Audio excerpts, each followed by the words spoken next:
What's up everybody, EJ here, back with another video. So today we are going to be going over some hitting tips in MLB The Show 22, starting with the tech test that was just released on Wednesday. And yeah, we could go into it. So a little bit of background on me. I've been playing MLB The Show competitively since MLB The Show 17, been playing Diamond Dynasty since MLB The Show 16, so I've been playing for a long time.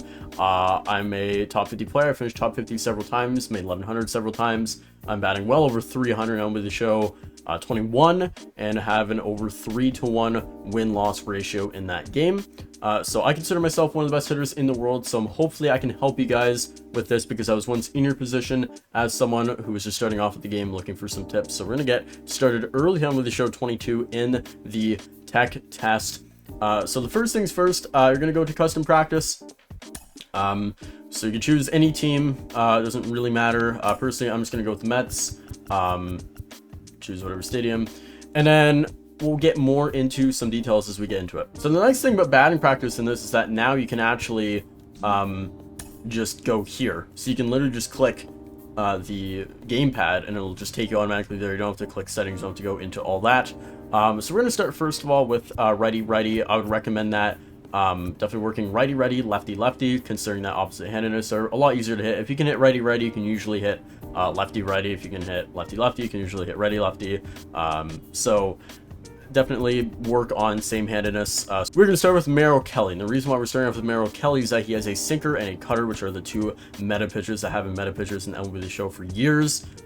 So my recommendation, I'm going to go start on Marte righty, is you're just going to eliminate the other pitchers, leave the sinker cutter, because curveball and circle change are much easier to sit on, and most people are not going to be throwing four-seam fastballs to you online. So stick with the sinker cutter, and you're just going to go in the strike zone. Nice thing that they added in MLB The Show 21 to batting practice, being able to choose the specific zones that you want pitchers to be in. So we'll go with the 3 inside zones and the 3 outside zones. We're going to start with settings. So you're going to want to put it on legend. Hitting difficulty for sure, you're going to want the highest. In play view offense doesn't matter. Hitting view is definitely going to be strike zone. I recommend strike zone anybody. Again, not too many absolutely necessary settings, but I would say strike zone is probably one of them. You can go with other hitting views, but strike zone is the best, and it's not even close. Not much of this stuff matters. The new thing that they've added in MLB The Show 22 is the Pci Anchor, at least in the tech test, save it in the actual game, but is the Pci Anchor. And so what this does is you're actually able, which I'll demonstrate in a minute, to anchor your Pci to one part of the strike zone, so that it's not starting in the middle of the plate. So it's a lot different, but I'll show you guys kind of how it works and how I think you can use it to competitive advantage in the game. And I'll show you off the dots as well that will really show you where you can set your Pci up to start. All the stuff is the same. Personally, I use just the center circles. I don't use an inner or an outer. Don't have fade out.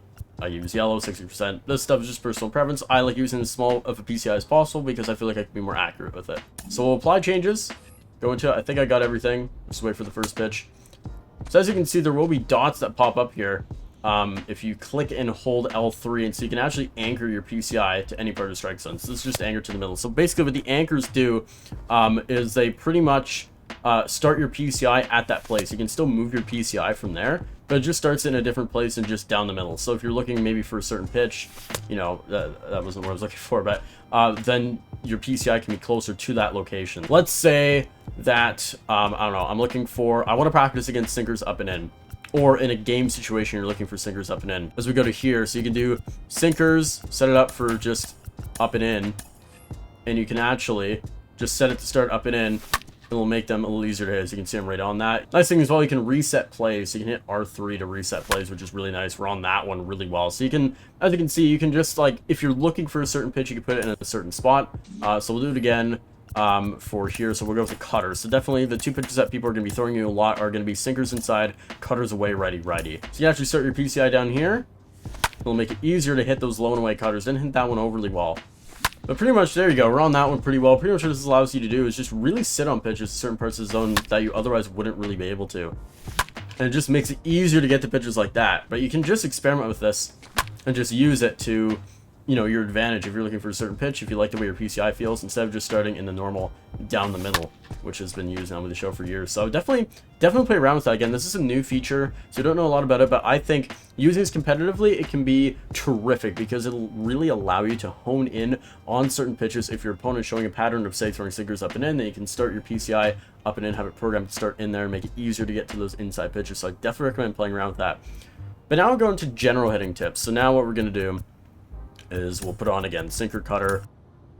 So I like the program to start right here. And the reason why I like to start it there is because it's just the most comfortable for me. I feel like the most people in this game will be throwing you pitches middle in and middle away. And so I feel it is easier to get to those middle in pitches by starting it middle in. Yeah, again, the pitches that you're going to want to work on, definitely going to be inside sinkers, outside cutters. I actually don't recommend batting practice too much if you're working on timing. I recommend batting practice more if you're working on just seeing different pitches and trying to hit them, because the timing window in practice is much different than the timing window online. I find myself, if I go to practice for too long, we're all over that. If I go to practice for too long, my timing can be a little bit off. So again, I would not recommend necessarily for timing. If it works for you, it works for you, but definitely would mostly use this practice for just looking at working on seeing different pitches and trying to hit them. As you can see, we're starting to get a little bit more locked in, taking some good swings here. But once again, people ready are going to throw you mostly sinkers inside and cutters away. So definitely would recommend just working on those two pitches. Some of those people throw your sinkers away too. So narrow it down to those two. People aren't going to be throwing the other three pitches nearly as often. So just work on pitches that are actually hard to read, like these ones, and just continue working on that, and you'll probably find results, because again, the meta in this game has usually been sinkers inside, cutters away, righty. So most of the pitches CPU's throwing here have been sinkers. That is a problem in custom practice. They do like to throw just one pitch if you don't set it. So now we're just going to work on specifically cutters away. Sinkers inside, again, recommend starting middle in, even using the anchor to your advantage with that. With cutters away, you're just going to want to stay back as much as possible is my best recommendation. If you're looking for cutters, really focus on trying to look for it, really trying to stay back on it, because if you're early on a cutter, you're just not going to do much with it. Better to foul off an inside cutter than to be early and get out with it. As you can see, it really weighted back, really just trying to let that ball travel as much as possible. I feel like the best way to hit cutters is almost to look for them. I think if you're looking sinker a lot of the time, you can get fooled on cutters. Personally, I've always looked cutter. I've always looked, or not necessarily just cutter, but just pitches away in general, because I feel personally I can react inside better. And especially now with the new anchor thing, it'll be easier than ever to react to inside pitches, because your PCI is already starting. As you can see, Marte all over that ball. As well, in terms of starting PCI location, not like independent of the anchors, I would recommend honestly just finding something that works for you. I don't think that there is a uniform PCI placement that you have to have, but I would definitely just play around with it.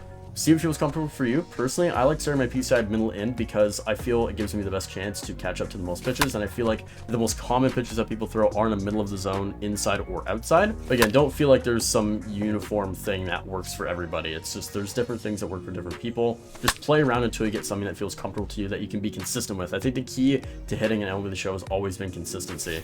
I think if you play around a lot, it can work for some people, but for a lot of people, it can take them out of sort of a pattern and muscle memory of getting used to the way that certain pitches feel coming from the pitcher's hand.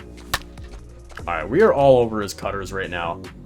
So we are going to now switch to lefty. All right, so this is perfect. So Gilbert has a cutter. And similar to righties, I would just recommend looking away lefty. I think a lot of pitches inside, especially lefty, people are not going to be throwing too many pitches in the strike zone to you. And if they're going to be in the strike zone, they're probably going to be fastballs inside, with which you can usually expect and look for while still looking away. You can usually react to inside fastballs. But I think pitchers away are what really get people lefty. People roll over all the time, especially batters with shifts that have a greater time window to hitting a ball into the shift.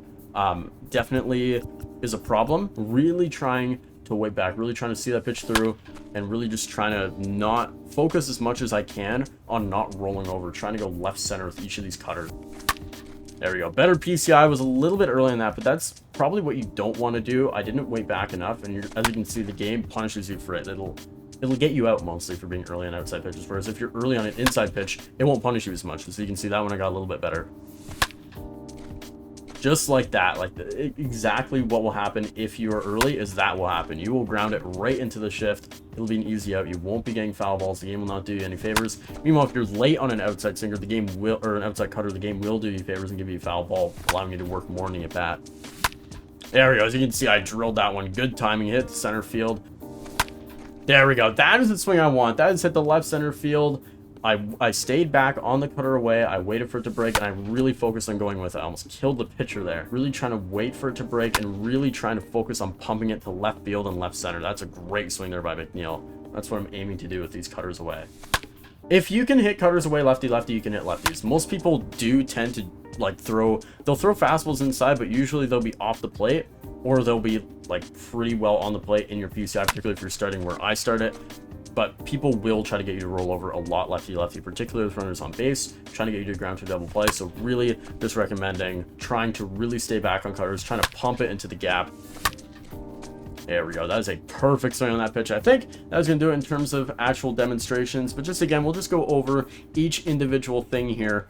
So number one, would definitely recommend righty-righty and lefty-lefty looking away. Looking away, reacting in. A lot of people are going to throw you pitches away, particularly on higher difficulties. And I think it's just better that you really try to look for the opposite center field. So if you're right-handed batter, looking right center. If you're left-handed batter, looking left center field, trying to go with pitches rather than rolling over. Another thing I didn't really mention, being patient. I shouldn't have to mention it. It's cliche. Don't swing at pitches that you know you can't hit. Try to take pitches. I like to take first pitch strike a lot. Some other top players maybe not, but personally for me, and I think for a lot of people who are maybe more new to the game, definitely taking a first pitch is a good idea. So that allows you to get deeper into at-bats, work counts, work pitchers more. So definitely recommend that. Another thing I didn't mention, definitely look at getting some control freaks. So as you can see here, I got control freaks on my controller. They actually don't sell mine anymore, the green CQCs, but they do sell precision rings, for which I also have, and I'll put a link in the description for that. Any control freak will suffice. They all work very similarly. It's just preference on grip. But in terms of the precision ring, it actually helps me personally to not jam to pitches. So jamming, if you're new, means pretty much just like slamming it to a corner, slamming your PCI to a corner. And that can really hurt you on pitches that are not on the corner. It leads to a lot of pop-ups, leads to a lot of weak contact. So definitely recommend getting one of those. And also make sure to get a monitor. It is necessary to have a monitor in this game. If you want to improve in this game, you got to get one. They are cheaper than most TVs. I can link you mine in the description below. Make sure to get one. It is necessary. Look for 1 ms response time and you should be good. Yeah, that's all I really have to say. Again, practice staying away on pitches, really trying to pump it into gaps, really waiting back and letting pitches break into your PCI, getting comfortable with your PCI starting location and the movement, and using the anchors to your advantage, because I think anchors are really good addition in MLB The Show to help you be able to hunt certain pitches and get to pitches in an easier fashion. If you have any questions, make sure to let me know in the comments below. Sorry if some things maybe were a little bit unclear. If there are any questions, please let me know. Otherwise, if you enjoyed this video, please make sure to like, subscribe, follow my socials, all in the description below. And yeah, guys, have a wonderful rest of your day.